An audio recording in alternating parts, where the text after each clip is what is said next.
Good afternoon, everybody. My name is Mark Nichols, and on the weekend I have been known to race a supercharged Barbie Jeep. Don't hold it against me. I do have the privilege each day of waking up and working as the Assistive Technology Supervisor with Loudoun County Public Schools. And here's my team.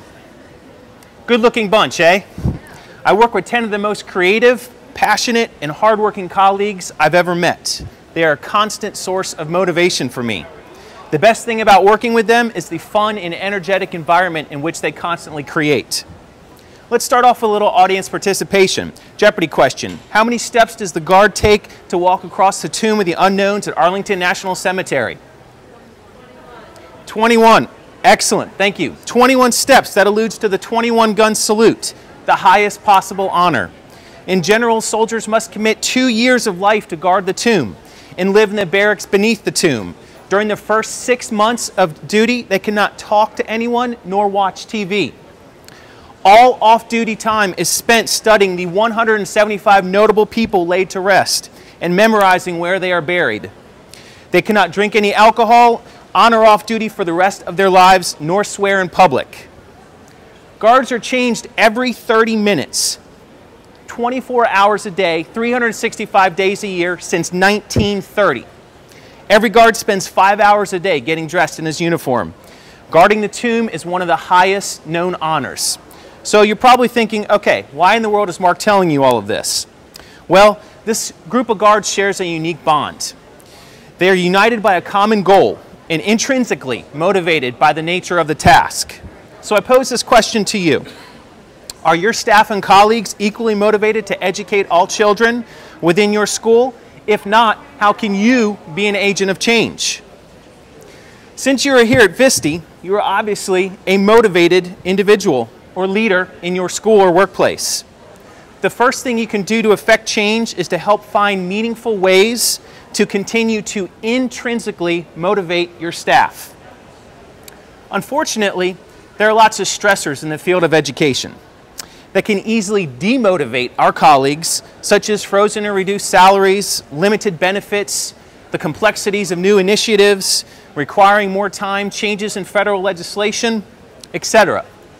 However, the reality is that remedies such as carrot and stick incentives have short-term effectiveness. Author Daniel Pink illustrates in his book Drive that studies identify higher incentives led to worse performance as extrinsic motivators can crush intrinsic motivators. Now don't get me wrong, school staff certainly deserve things such as increase in salaries. However, creating higher salaries does not necessarily equate to greater performance. Michael Fullen in Change Leader identifies 4 conditions to intrinsically motivate your colleagues. First is purpose. Work must carry a strong sense of purpose where staff want to do something of value that builds capacity. Furthermore, there needs to be a degree of autonomy so that people can exercise judgment in making headway. Being well connected, building that camaraderie. These 4 intrinsic motivators build sustainable success with your colleagues. So how do you do this? Well, it's what Charles Jacobs calls managing upside down. People are inspired to create great outcomes when intrinsically motivated to allow to collectively identify the problem and be a part of the solution. This is the traditional approach to leadership. Have a united group follow the direction of a leader to obtain successful outcomes. However, this method does not exemplify managing upside down nor intrinsically motivating the group. You see, a change leader turns typical relationship upside down and builds purpose, capacity, autonomy, and camaraderie by leading from within to foster an environment for anybody in the group to take the role of the administrator or to accomplish desired outcomes. This exemplifies working as a team and creates something very powerful. It creates ownership. Ownership is what ultimately leads to sustained school leaders. The guards at Arlington National Cemetery have an immense sense of ownership for the task at hand. Can you say the same for yourself?